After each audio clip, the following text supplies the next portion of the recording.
Hi friends, இன்றைக்கி ஒரு சூப்பரான டைகர் ப்ரான் கிரேவி தான் பண்ண போகிறோம். டைகர் ப்ரான்றது இதுதான், பெரிய இறால். இதை வச்சு தான் பண்ண போகிறோம். வாங்க எப்படி பண்ணலான்னு பண்ணலாம். அதுக்கு அடுப்பில் ஒரு கடாய் வச்சு கடாயில் கொஞ்சம் எண்ணெய் ஊற்றி பெருஞ்சீரகம் போட்டிருக்கிறேன், கடுகு போடலை.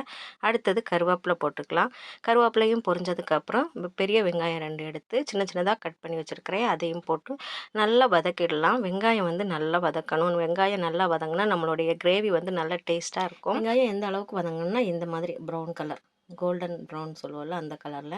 அடுத்து 2 தக்காளியையும் குட்டி குட்டியாக வெட்டி போட்டிருக்கேன். இதையும் நல்லா வதக்கிடலாம். நல்லா சீக்கிரமாக வதங்குறதுக்கு கொஞ்சமாக கல்லுப்பு சேர்த்துருக்கிறேன். இப்போ தக்காளி பார்த்திங்கன்னா நல்லா கொலன்னு வதங்கிடுச்சு. இதில் 2 பச்சை மிளகாயை கீறி போட்டிருக்கிறேன், அதையும் வதக்கிடலாம். அடுத்து 1 ஸ்பூன் இஞ்சி பூண்டு பேஸ்ட்டு போட்டு அதையும் நல்லா மிக்ஸ் பண்ணிடலாம். பச்சை வாசனை போட்டு இதில் 1 ஸ்பூன் மிளகாய்த்தூள், கொஞ்சமாக மஞ்சள் தூள், 1/4 ஸ்பூன் மல்லித்தூள், 1/4 ஸ்பூன் மிளகுத்தூள், 1/4 ஸ்பூன் பெருஞ்சீரகத்தூள், 1/4 ஸ்பூன் கரம் மசாலா தூள். இது எல்லாமே நம்ம வீட்டில் ஈஸியாக கிடைக்கக்கூடிய மசாலா தான்.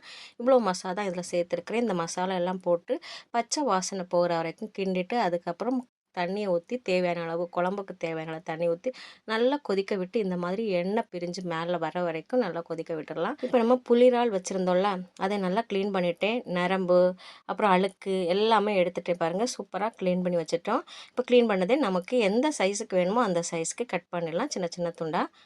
அப்படியே முழுசாக கூட போடலாம், ரொம்ப பெருசாக இருக்கும். அதனால் நான் சின்ன சின்னதாக கட் பண்ணிட்டேன்.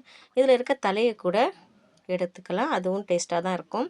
இப்போ நல்லா கொதிச்சுட்டு இருக்கிற குழம்புல அந்த இறாலை போட்டுடலாம். இது ஒரு 5 நிமிஷத்துலேயே வெந்துடும். அதனால தான் நம்ம ஃபஸ்ட்டு குழம்பே நல்லா ரெடி பண்ணிடுறோம். இப்போ நமக்கு உப்பு காரம் இதெல்லாம் இருக்குதான்னு பார்த்து தேவையானதே சேர்த்துக்கலாம். எனக்கு உப்பு கொஞ்சம் கம்மியாக இருந்ததுனால நான் கொஞ்சம் உப்பு சேர்த்துருக்குறேன். இன்றைக்கி எங்கள் வீட்டில் இட்லி தான் பண்ணியிருக்கிறோம். இட்லிக்கு, சாதத்துக்கு எதுக்கு வேணால் இது சாப்பிடலாம். சப்பாத்திக்கு கூட தொட்டு சாப்பிட்டோன்னா ரொம்ப ரொம்ப டேஸ்ட்டாக இருக்கும். கண்டிப்பாக இறால் எந்த இறாலாக இருந்தாலும் ட்ரை பண்ணுங்கள், ரொம்ப சூப்பராக இருக்கும் இந்த கிரேவி. ஈஸியான மெத்தடில் கொஞ்சம் மசாலா வச்சு பண்ணியிருக்கிறோம். இந்த வீடியோ உங்களுக்கு பிடிச்சிருந்தா லைக் பண்ணுங்கள். நீலக்கடலோடு இணைய சப்ஸ்கிரைப் பண்ணுங்கள். நன்றி.